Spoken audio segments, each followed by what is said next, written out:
Ingatan tentang bencana tsunami itu tak pernah dilupakan. Masih berada di tempat yang sama. Tempat di mana dia merasakan hempasan ombak yang hampir membawanya ke dalam kematian.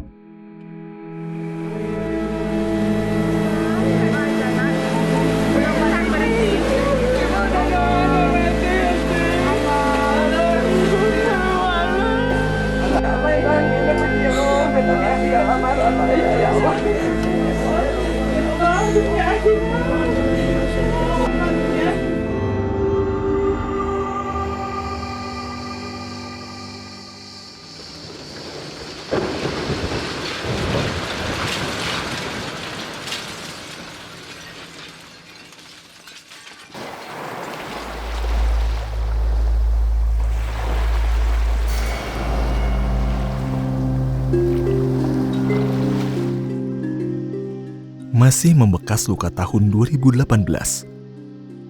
Kejadian yang membuat warga Indonesia, khususnya masyarakat pesisir pantai berduka karena bencana tsunami yang merusak daerah Banten. Sedikitnya 426 orang tewas, 7.202 terluka, dan 23 orang hilang akibat peristiwa ini. Tanjung Lesung menjadi salah satu tempat yang terkena dampak tsunami. Di sini, banyak saksi dan korban kedahsyatan gelombang itu. Pak Ali, salah satu penyintas yang merasakan dahsyatnya kekuatan tsunami Selat Sunda atau silent tsunami. Tahu-tahu itu gelombang ada di atas kepala, sejajar dengan arah bulan. Itu kurang lebih tingginya 7 meter. Itu tutup dari atas. Dari situ saya duduk, perasaan itu di bawah jalan jogging trek sepeda. Sudah itu baru saya keputer-puter kurang lebih 4 menit sampai 5 menit.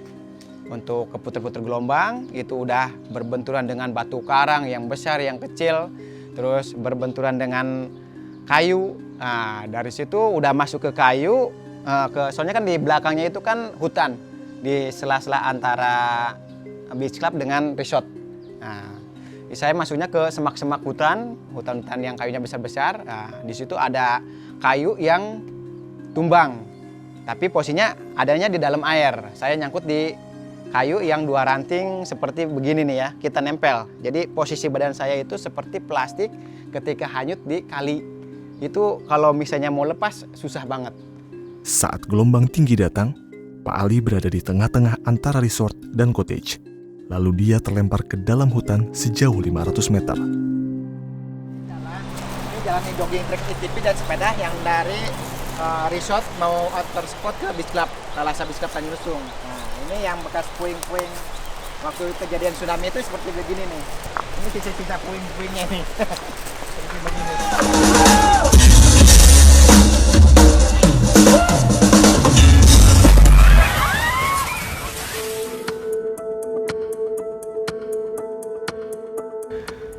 Jadi tsunami yang terjadi di pesisir Banten dan Lampung di Selat Sunda pada Desember 2018 itu terjadi diakibatkan oleh kolapsnya sepertiga mungkin lebih kurang bagian dari Gunung Anak Rakatau yang sebelumnya memiliki ketinggian 300-an meter di atas permukaan laut, kemudian sepertiga bagian dari puncak itu kolaps, masuk ke badan air menyisakan hanya tinggi sekitar 111 meter.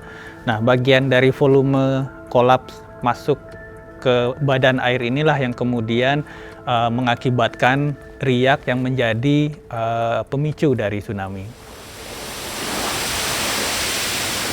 Nah, dari situlah saya keputer lagi karena lepas dari 2 ranting tadi itu seperti kayak plastik nempel banget itu kaki dan tangan juga gini-gini itu kedorong emang kenceng banget. Soalnya itu perkiraan dari yang peneliti itu katanya kurang lebih 120 km per jam kecepatan gelombang mendorong. Karena saya juga karena orang pantai ya, punya pembelajaran kalau misalnya ada air gelombang yang tinggi itu lebih bagusnya kita turun ke bawah kalau misalnya ada air.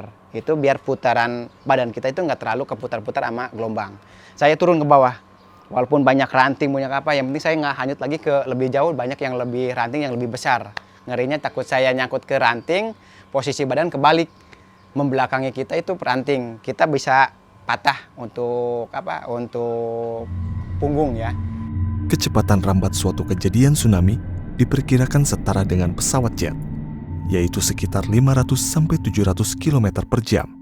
Dan itu terjadi pada gelombang pertama di laut dalam.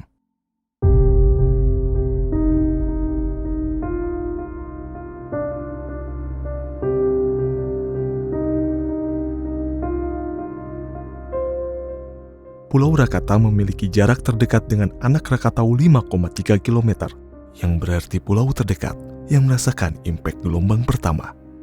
Pada tahun 2018, saat tsunami Selat Sunda terjadi, Rakata mengalami kehilangan vegetasi yang dihancurkan gelombang setinggi 15-80 meter. Saat tsunami memasuki daratan itu, kecepatan sudah mengindonasi oleh beberapa bangunan dan halangan, sehingga kecepatan berkurang menjadi 30 km per Kita jam. harus berpikir bagaimana menata kawasan pesisir kita supaya kawasan pesisir ini bisa menjadi buffer untuk masyarakat atau mengurangi potensi resiko dari tsunami. Kita menyusuri kawasan terdampak tsunami dari Anyer sampai ke Sumur. Kita juga tahu kemudian ada koral-koral besar, boulder, karang-karang besar yang terbawa dari laut ke arah darat yang menandakan betapa dahsyatnya arus tsunami sehingga bisa dengan gampang membawa karang-karang sebesar mungkin mobil jauh ke darat. Ini sebesar gini kan bisa kalau di air, kalau lagi kencang airnya ini bisa ke bawah mana-mana emang. Bagi kan perkiraan itu 120 per kilo jam per jamnya itu. Bukti kekuatan dorongan tsunami mampu membawa benda besar, apalagi kita hanya manusia. Mungkinkah ada cara untuk mengurangi dampak akan tsunami?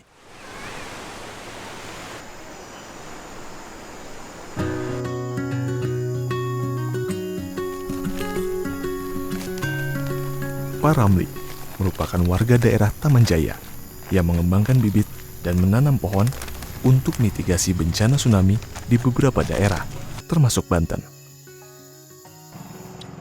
Ini salah satu inisiatif saya ini dalam rangka untuk program mitigasi yang tentu Taman Jaya ini tahun 2018 ini terjadi bencana tsunami. Pengembangan tanaman ini dilakukannya sejak tahun 2004, bertujuan agar dapat mengurangi dampak tsunami terhadap daerah pesisir. Kelebihan pohon ini adalah salah satu pemecah ombak karena akarnya mampu mengikat, dia bisa pemecah ombak, salah satunya pemecah ombak. Dan itu terjadi, pohon yang tidak tumbang ini hanya satu-satunya pohon ini, yaitu pohon butun atau Barringtonia asiatica. Selain tanaman Barringtonia, terdapat banyak jenis lain, yaitu ketapang maupun bibit nyamplung. Beberapa tahun belakangan ini, beliau dan BNPB aktif melakukan penanaman tanaman yang dapat mengurangi dampak tsunami ini. Di BNPB itu mengedepankan konsep keberlanjutan dalam mitigasi bencana, di mana kita mengedepankan konsepsi mitigasi berbasis vegetasi. Selat Sunda, pesisir Selat Sunda, itu ada butun, ada ketapang, kita juga bisa tentunya menanam cemara laut, cemara udang, dan di kawasan-kawasan yang pantainya ada substrat lumpur, kita tanam mangrove. Tetapi butun dan ketapang mungkin bisa kita taruh di depan bersamaan dengan vegetasi lain yang rantingnya banyak dan jarak antara ranting pertama dan dengan tanah itu tidak terlalu tinggi. Karena sebenarnya yang berfungsi untuk mereduksi energi ini itu adalah rimbunnya ranting itu. Kemudian vegetasi-vegetasi berupa pohon keras diameter besar berakar kuat kita taruh di belakang sebagai pagar alaminya. Bagaimanakah dengan masyarakat untuk menanggulangi dampak dari tsunami? Kalau misalnya ada reaksi Gunung Krakatau aktif, kita selalu informasi ke setiap masyarakat yang dekat bibirian pantai. Ya, harus waspada dan waspada. Kalau misalnya punya kediaman yang lebih tinggi dari pinggiran pantai, mungkin untuk sementara kita mendiam di atas bukit lah untuk sementara. Bencana adalah peristiwa berulang. Mitigasi dan kesiapsiagaan adalah salah satu cara untuk mengurangi resiko kejadian yang sama di masa depan. Semoga kita orang Indonesia semakin sadar budaya bencana untuk menjadi Indonesia yang tangguh menghadapi bencana.